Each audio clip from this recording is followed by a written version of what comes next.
আমি যদি ফিলিস্তিনের কোনো শিশু হতাম, আমার সকালটা হয়তো শুরু হতো বোমার বিকট শব্দে।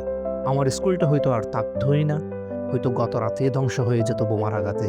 আমার বন্ধুরা কেউ নিহত, কেউ বা হাত পা হারিয়ে আজীবনের জন্য পঙ্গু। আমার খেলাঘর হতো বোমার গর্তে ভরা মাঠ, আর খেলার নাম কে কত দ্রুত দৌড়াতে পারে প্রাণ বাঁচাতে। আমার বইয়ের পাতায় থাকতো না কোনো গল্প কিংবা ছড়া, থাকতো যুদ্ধ, মৃত্যু আর অনিশ্চয়তার কাহিনী। হোমওয়ার্কে হয়তো লিখতাম কোন রাস্তায় কোনো নিরাপদ, কোন গলিতে হয়তো আজও বেঁচে থাকা সম্ভব। রাতে ঘুমাতে গেলে হয়তো ভাবতাম আগামীকাল আমাদের জীবনে সূর্য উঠবে তো, আগামীকাল আমরা বাঁচবো তো। আর যদি নাই বাঁচি, কেউ হয়তো জানবে না, আমি শুধু একটু বাঁচতে চেয়েছিলাম। কিন্তু পৃথিবীর অমুক অস্ত্র স্বার্থ অন্বেষে কাঁটাতারের বেড়া, মানুষের হিংসাত্মক আচরণ আমাকে আর বাঁচতে দেয়নি। অথচ আমি একজন শিশু, নিষ্পাপ। আমি শুধু পৃথিবীতে বেঁচে থাকতে চেয়েছিলাম। এভাবেই ফিলিস্তিনের প্রতিটি শিশু আমাদের মানসপটে চিৎকার দিয়ে ওঠেন।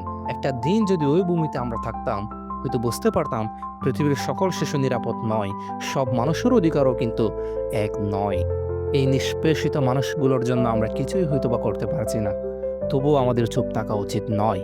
সচেতনতা বৃদ্ধি করা, প্রতিবাদে কণ্ঠ মেলানো, মানবতার পাশে দাঁড়ানো, এটাই আমাদের দায়িত্ব। কারণ মানবতা যদি থেমে যায়, আমরা আর মানুষ থাকি না। কাজে সবসময় আমাদের মনে রাখা দরকার, সবার উপরে মানুষ সত্য, তাহার উপরে নাই।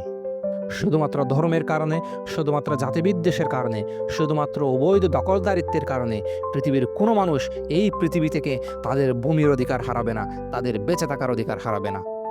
আমাদের সবার মনে রাখা উচিত, এই পৃথিবীর সবার, এই পৃথিবীর অক্সিজেনে সবার অংশীদারিত্ব আছে। সুতরাং কোনো দখলদারিত্ব নয়, কোনো যুদ্ধ কিংবা হানাহানি নয়।